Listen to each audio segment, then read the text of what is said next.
Wednesday, April 22nd, 7 a.m. The snoring in the back is my kid.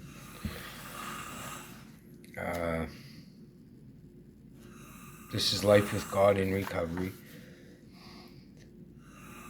Courage to choose change.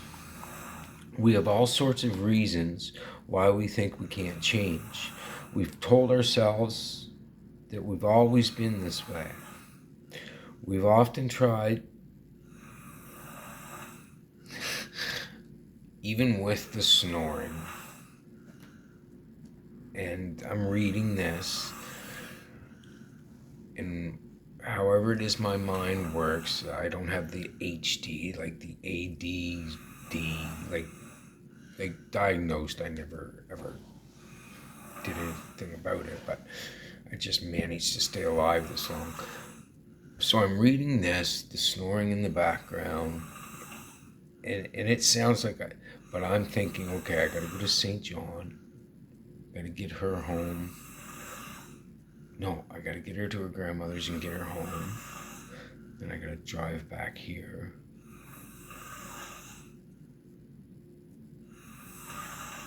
My whole day today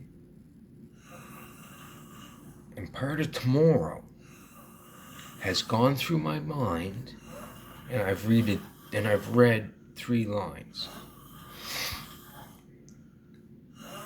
The reason I stopped is because I felt God say, whoa. I felt God. And humans, this human anyway, I don't respond to much beside feelings. I wish I could just learn from other people's stuff.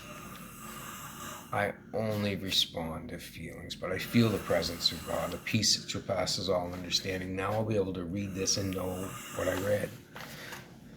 Maybe. Thank you. We have all sorts of reasons why we think we can't change. We've told ourselves that we've always been this way. We've often tried to change and failed to do so. There's no hope. No one will help us.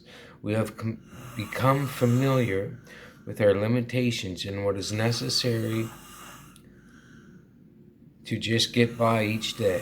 We are so focused on problems and blaming others that we no longer take time to think about solutions that would give us hope. In fact, we've come to believe that it's impossible to get well and have a good life.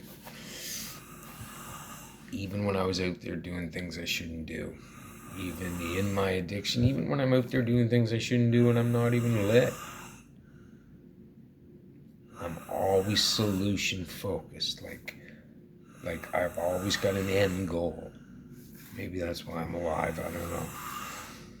Some people are just totally random all the time, and it probably doesn't end well.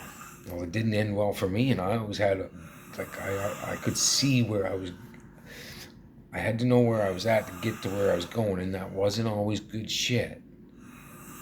Like sometimes it was bad stuff, but I still had it.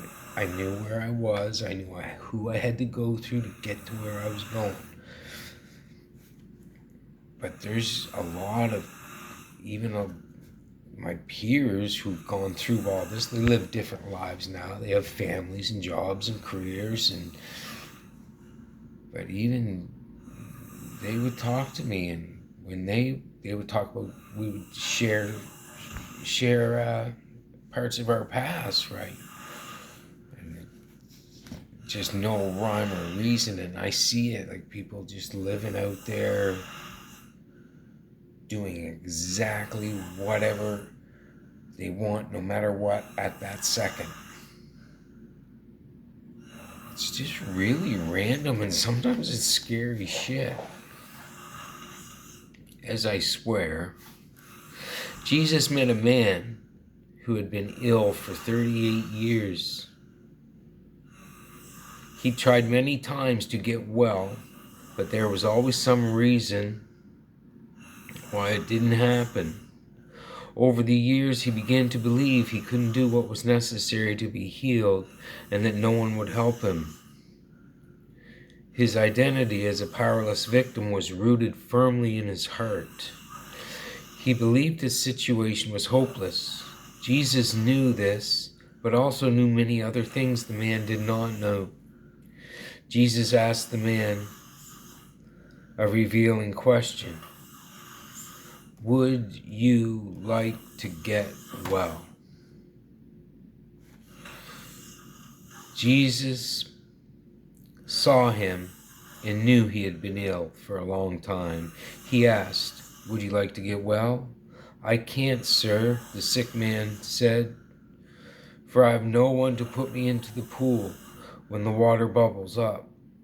Someone else always gets there ahead of me, Jesus told him, stand up, pick up your mat, and walk.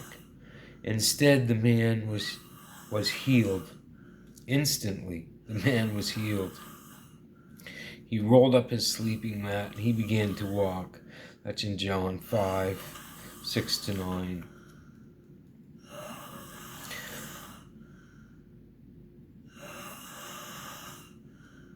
I talk about being around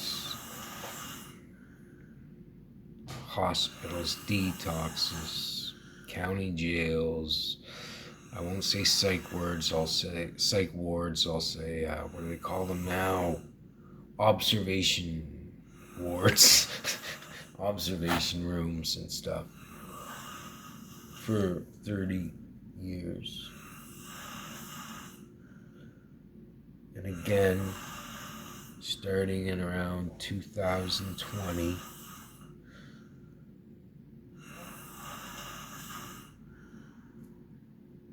I just, okay, this is it. I got into a couple different recovery houses for a minute, but that was it. That's the best it was ever going to get for me.